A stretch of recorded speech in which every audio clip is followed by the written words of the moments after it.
एक बार गौतम बुद्ध का एक अनुयायी जो कि सालों से गौतम बुद्ध के आश्रम में आ रहा था, वह उनके प्रवचन सुनता, आश्रम में ध्यान आदि करता और फिर चला जाता।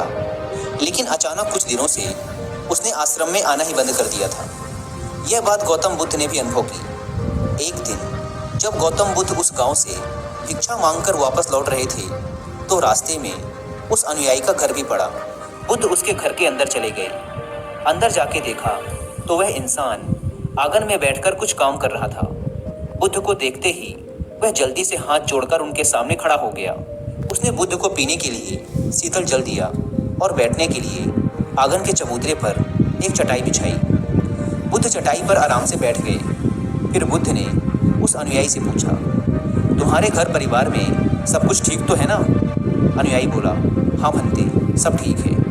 बुद्ध ने पूछा, फिर तुमने आजकल आश्रम में आना क्यों छोड़ दिया? यह सुन वह अनुयायी थोड़ा सा शर्मिंदा होने लगा।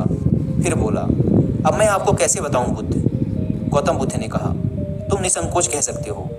अनुयायी ने कहा, मेरे वस्त्र बहुत ही पुराने हो चुके हैं, वे कई जगह से फट गए हैं, उनमें छेद निकल आए हैं, अब वो बिल्कुल भी पहनने लायक रहे ही नहीं। बुद्ध ने अनुयायी के वस्त्र देखे, वे सच में बहुत ही बुरी हालत में थे, जगह जगह से घिस चुके थे, कई सारे छेद थे उनमें। इसके बाद बुद्ध उठ खड़े हुए और मुस्कुराते हुए अनुयायी के कंधे पर हाथ रखकर बोले, चिंता मत करो, सब ठीक हो जाएगा। शाम के समय जब आश्रम से सभी अनुयायी बुद्ध के प्रवचन सुन घर वापस जा रहे थे, तो बुद्ध ने अपने एक धनवान अनुयायी को रुकने के लिए कहा।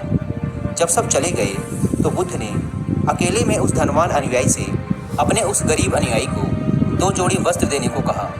धनवान अनुयायी उस गरीब अनुयायी के घर वस्त्र भिजवा देने का वचन देकर वहां से चला जाता है। अगले दिन सुबह वह अमीर अनुयायी उस गरीब अनुयायी के परिवार के हर एक सदस्य के लिए 2-2 जोड़ी कपड़े एक पोटली में बंधवा कर अपने नौकर के हाथ भिजवा देता है, जिसे देखकर उस गरीब अनुयायी का पूरा परिवार बहुत ही खुश होता है।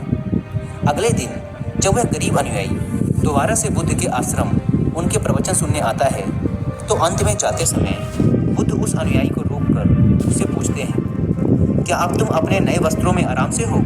तुम्हें और कुछ तो नहीं चाहिए?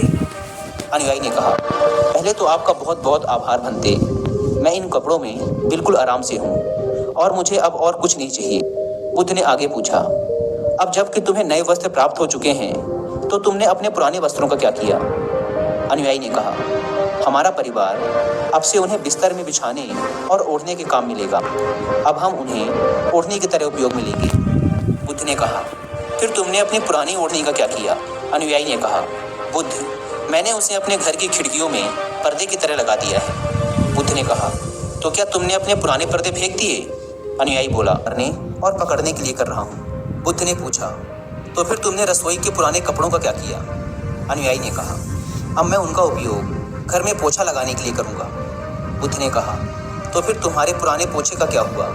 अनुयायी ने कहा, बुद्ध, वो पुराना पोछा इतना तार तार हो चुका था कि अब उसका कुछ भी नहीं किया जा सकता था, इसलिए मैंने उस पोछे से एक एक धागा अलग करके दिए के लिए बातियाँ बना ली।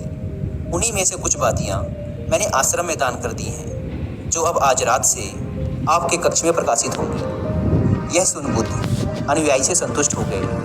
वे इस बात से बहुत खुश थे कि उनका शिष्य वस्तुओं को बर्बाद नहीं करता, बल्कि उनका सही से उपयोग करना जानता है। गौतम बुद्ध हमेशा अपने शिष्यों को बहुत ही कम चीज़ों के साथ जीवन निर्वाह करने की शिक्षा देते थे। साथ ही उनका ये भी मानना था कि यदि हमारे पास कुछ भी हमारी ज़रूरत से अधिक है, तो हमें उसे दूसरे ज़रूरतमंद लोगों को दे देना चाहिए। काश हमारी आज की जनरेशन भी बुद्ध का ये संदेश समझ पाए। आज लगभग हर इंसान अपनी ज़रूरत से अधिक चीज़ें खरीद रहा है, केवल लोगों की देखा देखी में और दूसरों को शो ऑफ करने के चक्कर में। आजकल पुरानी चीज़ों को रीयूज़ करना तो दूर की बात है, हम लाई हुई नई चीज़ों को ही पूरी तरीके से यूज नहीं कर पाते। इसका एक कारण ये भी है कि आज की इस मॉडर्न दुनिया में हर रोज़ नई चीज़ें इन्वेंट हो रही हैं, जिससे बहुत ही जल्द चीज़ों का फैशन ख़त्म हो जाता है और दूसरी नई प्रकार की वस्तु चलन में आ जाती है। आजकल जब हम कोई फ़ोन या इलेक्ट्रॉनिक प्रोडक्ट लेते हैं, तो उनमें कितने तरह के फंक्शन की जांच करते हैं, लेकिन एक सर्वे के अनुसार एक इंसान अपने फ़ोन के 60% फीचर्स कभी यूज नहीं करता या फिर बहुत ही कम बार उसे यूज करता है। यानी कि अगर वो फीचर्स ना भी होते तब भी उस इंसान का काम रुकने वाला नहीं था। पर ये तो है मानव निर्मित चीज़ों की बात। लेकिन समझदारी से यूज करने की सबसे ज़्यादा ज़रूरत हमारे प्राकृतिक संसाधनों जैसे पेट्रोलियम, नेचुरल गैस और कुछ बहुत ही महत्वपूर्ण चीज़ें जैसे पानी और बिजली को है।